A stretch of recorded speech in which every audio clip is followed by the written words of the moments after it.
Welcome to this computer science study guide. We're going to be going over some questions and answers, and we're going to kind of guide you why the correct answer is so, and the ones that are not the choice, why they are not the choice. All right, so stand by and let's go ahead and hit it. All right, stepping into Module 2. First question is, at what point during the motherboard installation should you install the motherboard drivers? So one thing to remember about drivers, they come with the operating system, right? So without an operating system, they haven't got to that stage of starting up yet to actually use the drivers. And you can't install them without an operating system. So first choice, after the post successfully completes, that would be incorrect because the post just stands for power on self-test. All it does is checks the lights and everything that can actually turn on, making sure it can turn on and making sure it works. If it's a light, it'll turn on. If it's a number or LED, it's going to open that first. That's the first thing the system does when it powers on. So you can't actually install drivers during that process. Right? And then next, only if you get a blue screen of death when Windows boots. Now that doesn't really make sense because you get a blue screen of death, you're not going to be able to install the drivers either. Then if you look at before applying power for the first time, same thing. You can't install drivers without the system being on and the operating system being powered up and fully on. So the next and correct answer is after Windows successfully boots without errors. All right? And you can also find this on slide 10. So on to question 2. What has occurred if you see the message chassis intruded, system has halted the next time you start your computer? All right. So first option, Windows has not been activated. If Windows has not been activated, you'll see you'll get a message Windows has not been activated or activation is needed. Then the next, the post test has failed. Same thing. If you fail the post test, you'll be on a black screen before you even load the operating system, so you won't trigger that chassis intruded message. The hard drive has failed. Same thing. If the hard drive fails, you'll get a message saying the hard drive has failed. So the correct answer is the case has been opened. All right. So what it does, you'll see when you open a computer, there's a little switch that's pressurized on the panel that comes off. So when that switch is in the up position, then you'll get that warning on some desktops. Not all desktops have them, but the ones that do, we'll check and see if we have those in the class. All right. So next, let's go on to question 3. Which setting can be configured via the BIOS UEFI screen? All right. First choice, screensaver timeout value. That is not correct. You can set that within Windows. The next is set desktop background. The same thing. That's set within Windows. You can go to your desktop and press the right arrow, or the right mouse button, and then you'll get a menu. You select preferences, and you can set the desktop background and the screensaver timeout with that. All right. Next, Windows driver status. Same thing. When you deal with drivers, you're dealing with an operating system. When you're dealing with BIOS or UEFI, that's before the operating system boots up. All right. So you can change the boot sequence, and you can also find that is the correct answer, and you can also find that on slide 18 as well. All right. So next we have question 4. Which of the following represents a method for assessing the BIOS UEFI setup program? All right, first option, boot Windows and go to the control panel. No, like I said before, BIOS happens and UEFI happens before the operating system loads. All right, so next, boot to BIOS, set up floppy disks. That is incorrect.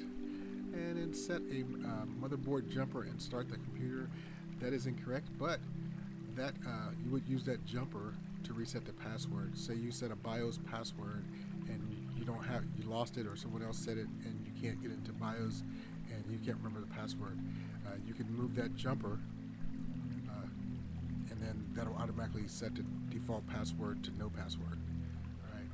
But when it comes to method for accessing BIOS UEFI setup program, you press a key or combination of keys during the BIOS UEFI post. So basically, when you start your computer up, a lot of them are going to be F4. It might say you might see a quick message before it goes to Windows saying press whatever key, F2 or F4 for setup, and all that is, that's the BIOS, right? And we will try that in the classroom so you know what I'm talking about. Next we have question 5. Where do today's computer stores almost all motherboards configure data? So the first choice is your HDD, which is hard disk drive. That is incorrect, because you can get to the BIOS without having a hard drive. You won't be able to boot an operating system up, of course, but you can still go to BIOS and have the built-in BIOS settings. Next is DIMM RAM. That is incorrect. That's temporary storage is for RAM, and it's not going to hold system information.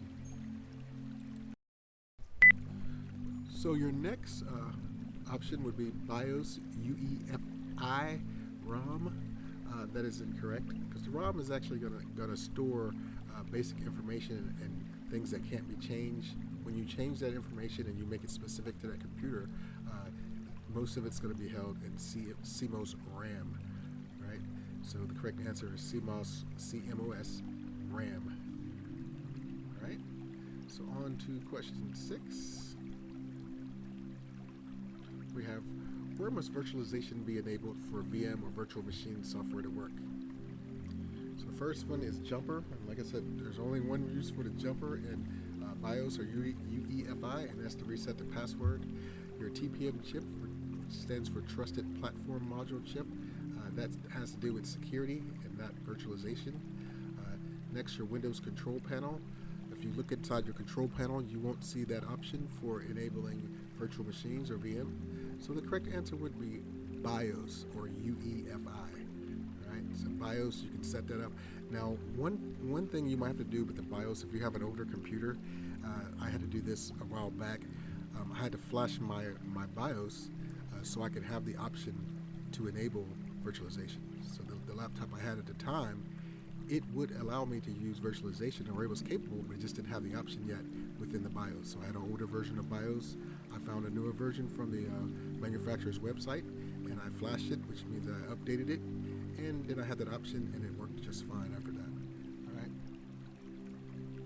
So on to question 7.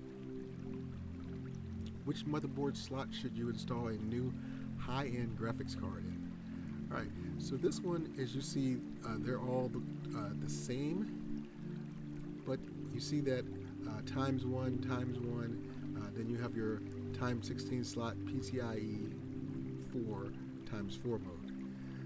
So really, it's the PCIe, which stands for PCI Enhanced 2, and times 16 mode. So your 3.0 Express, that times 16 slot, that's how much faster it is than a times 1. So that you might have on your computer, if you use Spezi, see what slots you have. This goes for those high-end graphics cards, 3080s, 4 series, even some of the 1650, 1660 series will still need that times 16 slot. So if you have like a times 8 slot or a times 4 slot, you can put it in there, but you won't get the capabilities of that graphics card. You'll be banned to the capabilities of that actual slot. So just something to keep in mind when you're dealing with any type of connectors or connections. They're only going to go as fast as the slowest chain in that link. So if you have a times 2 slot and a times 16 capable card, it'll connect physically, but it won't go times 16. It won't speed it up. It'll only go as fast as a capable slot. And vice versa, if you have a times 16 slot and you put a times 4 video card in there, you're not going to bump it up to times 16. It's going to be, it's going to carry the least amount or the slowest link in that chain. All right. So the correct one is PCI Express 3.0 times 16 slot, and your PCIe 2 times 16 mode. All right. Question 8. Motherboards may contain which of the following ports on the I/O panel? When you see I/O, it stands for input/output. All right, so motherboards may contain which of the following ports on the I/O panel? So First choice, you have your PS2 mouse and keyboard ports. Those are the two little round ones, usually color green and purple. Your multiple USB ports, video ports, HDMI, DVI, or display port, and then your RJ45 LAN port. So if you look at your desktop or even a laptop, and you'll see that most of them or all those ports can actually be on there, and many more choices. So the correct answer, of course, will be all of these. Now you might come into some a computer or whatever who doesn't have a PS2 mouse and keyboard ports. They might use USB ports for those because those are older technology. The ones in the classroom, we still have those on some of the computers. All right. Next, you have your question 9. When you build a computer from parts, you usually start by deciding on which two parts listed below. So the case and form factor, yeah, but you wouldn't say, hey, I want a purple case, I want this size computer. Well, how fast is it? I don't know. Is it going to be able to play games? I don't know. I just want it to look pretty. You probably wouldn't go for a case and form factor first. CPU and RAM, kind of, but not all the time. Video card, because you can't hook up things to your to the CPU, for instance. All right, CPU goes on a motherboard. And next is your video card and RAM. Video card, same thing. Hey, yeah, I want a nice video card, but I got an older model computer. It'll fit in there, but it's only going to show capabilities of that motherboard. So the correct answer would be the processor and motherboard. The processor because of the speed and capability, and the motherboard because of the connections that computer can have, or the capability to expand and add more components. So processor and motherboard would be the correct answer for number 9.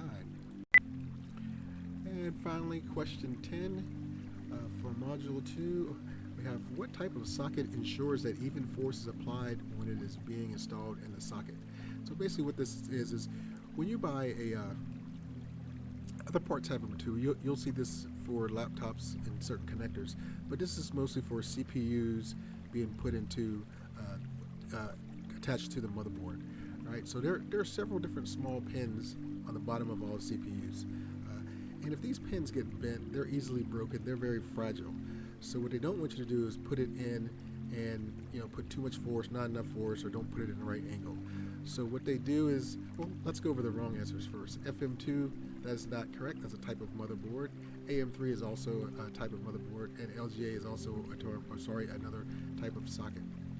So your ZIF or ZIF stands for zero insertion force. So what it does is it puts it in a little lever thing for you, and it holds it in the correct place, and as you pull down the lever, it slides it in there with just the right amount of force, and you can't mess it up, so you won't bend the pins.